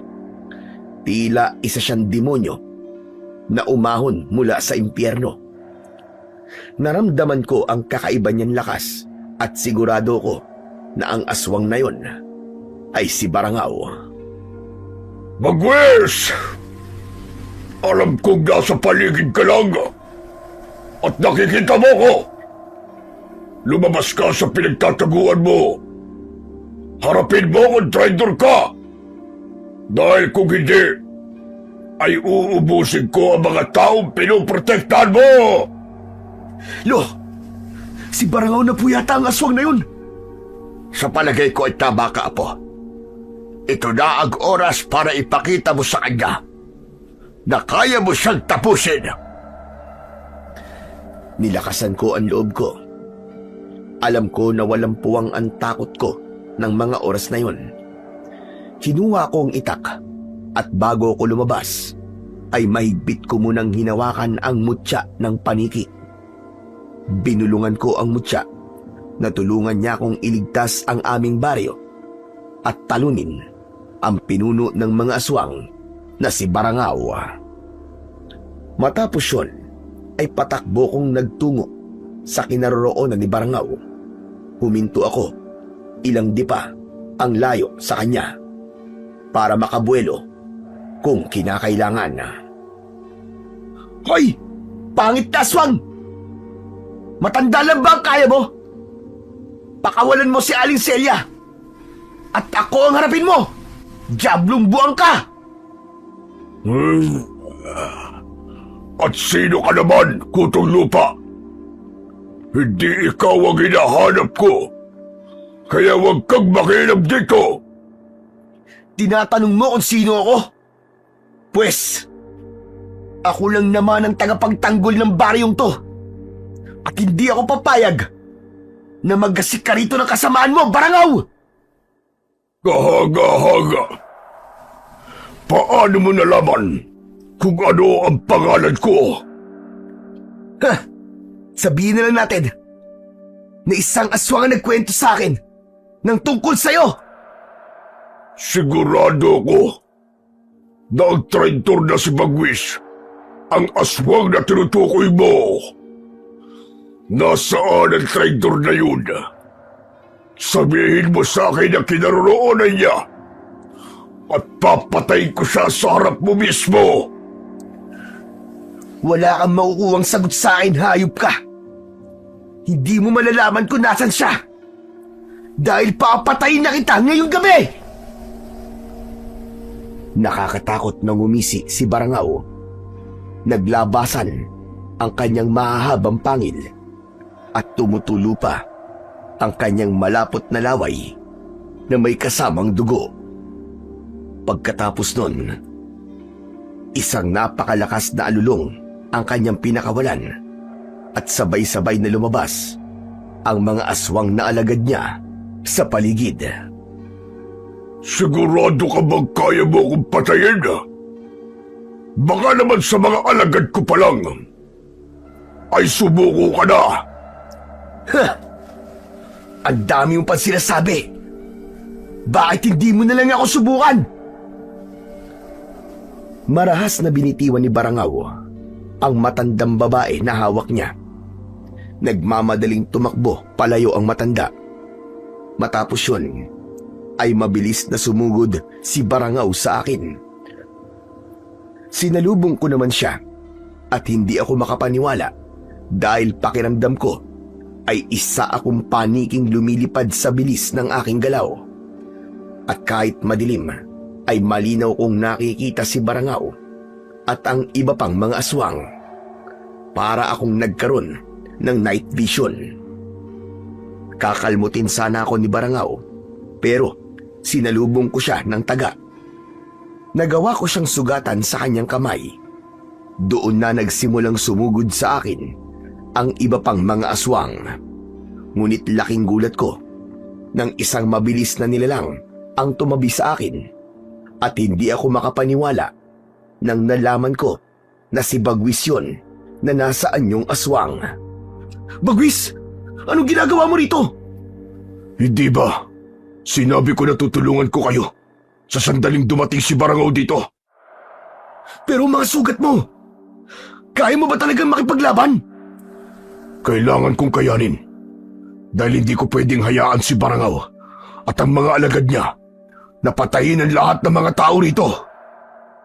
Sabi ko na nga ba, at lilitaw ka rin, Bagwis, ang traitor kong alagad.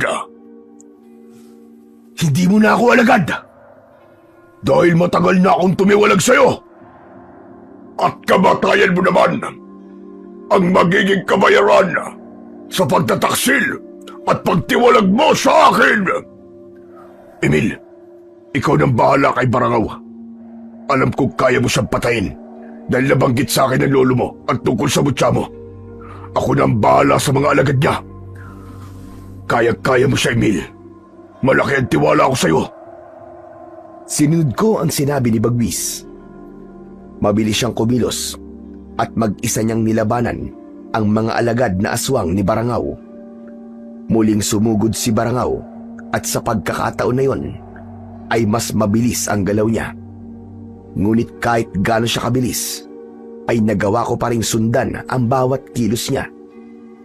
Alam ko na yun ay dahil sa kapangyarihang taglay ng mutya ng paniki. Inakala ni Barangaw na hindi ko alam na nasa likuran ko siya. Mabilis akong humarap at sinaksak ko siya sa tiyan. Napamaang siya at bakas sa mukha niya ang pagtataka. Paano mong nalaman? Nasaan ako? Walang silbi ang bilis mo sa akin, Barangaw. Kahit kasing bilis ka pa ng kidlat, ay alam ko ang bawat kilos mo. Paghugot ko ng itak, ay sinubukan ko naman siyang tagain, pero nagawa niyang hawakan ang aking braso. Nagtagisan kami ng lakas, derecho, at matalim ko siyang tinignan sa kanyang mga mata. Ipinakita at ipinaramdam ko kay Barangaw na hindi ako natatakot sa kanya. Malakas kong sinuntok sa muka si Barangaw. Nabitiwan niya ako at natumba siya. Hindi ko na siya binigyan pa ng pagkakataon para makabawi. Buong puwersa kong itinarak ang itak sa tapat ng puso niya. Bumulwak ang dugo sa bibig ni Barangaw at tumingin siya sa akin na para bang hindi siya makapaniwala sa nangyari. Hinawakan pa niya ang itak at sinubukan niyong hugutin. Pero wala na siyang laban sa lakas ko. Hindi nagtagal ay kumawala ang kamay niya sa itak at tuluyan na siyang bumagsak sa lupa nang wala ng buhay. Paglingon ko sa paligid ay patay na rin ang lahat ng mga alagad na aswang ni Barangaw. Lumapit sa akin si Bagwis. Duguan siya, pero sigurado ko na ang dugong yun ay mula sa mga aswang na pinatay niya. Maraming salamat, Emil. Salamat dahil tinapos mo ang kasamaan ni Barangaw. Ngayon ay magiging malaya na talaga ako sa anino at kasamaan niya. Walang anuman, Bagwis. Isang karangalan para sa akin ang matulungan ng isang nilalang na kagaya mo. Ngayon ay pwede ka na magpunta sa lugar na sinabi mo. Inilahad ni Bagwis ang isa niyang kamay at walang pagdadalawang isip na inabot ko yun. Ngumiti ako sa kanya at pagkatapos nun ay bumalik na siya sa gubat. Sa huling pagkakataon ay pinuntahan namin ni Lolo Pedring si Bagwis sa kuweba sa gubat para makapagpaalam.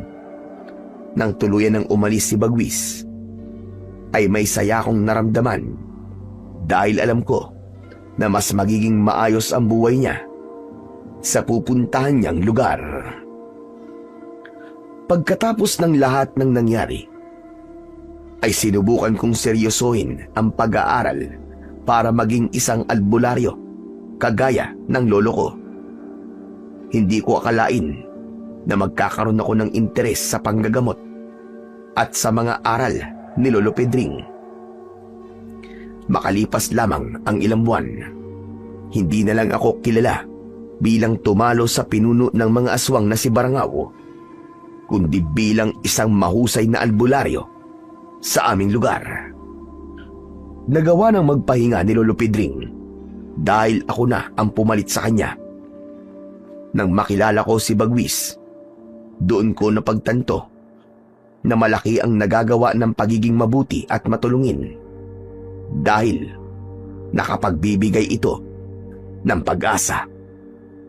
Natutunan ko rin na hindi dapat husgahan ang isang nilalang base sa panlabas na anyo dahil gaya ng sinabi ni Lolo Pedring, mas importante pa rin ang nilalaman ng puso. Hanggang dito na lamang po ang aking kwento at sana ay may natutunan kayo na magandang aral. Sa kwentong ating napakinggan, sinasabi lamang na hindi masama na sundin mo ang sarili mong kagustuhan sa buhay at hindi rin masama na tuparin mo ang mga pangarap na inasam para sa iyo ng mga nagpalaki at nagmamahal sa iyo. Pareho itong maaaring maging mabuting landas, lalo na kung ginagawa mo ng may mabuting layunin. Ngunit higit sa lahat, ang mahalaga ay gusto mo ang iyong ginagawa sapagkat doon ka magkakaroon ng sigla at tibay ng loob upang magpatuloy. Kapag mahal mo ang iyong ginagawa, mas magiging makabuluhan ang iyong buhay. Mas nagiging kapaki-pakinabang ka sa lipunan at mas matutulungan mong mapaunlad ang iyong sarili tungo sa pagiging mabuti at marangal na tao. Sabi nga sa Kolosas 3:23, ano man ang iyong gawin, gawin nyo ng buong puso sa parang sa Panginoon nyo ginagawa at hindi sa tao.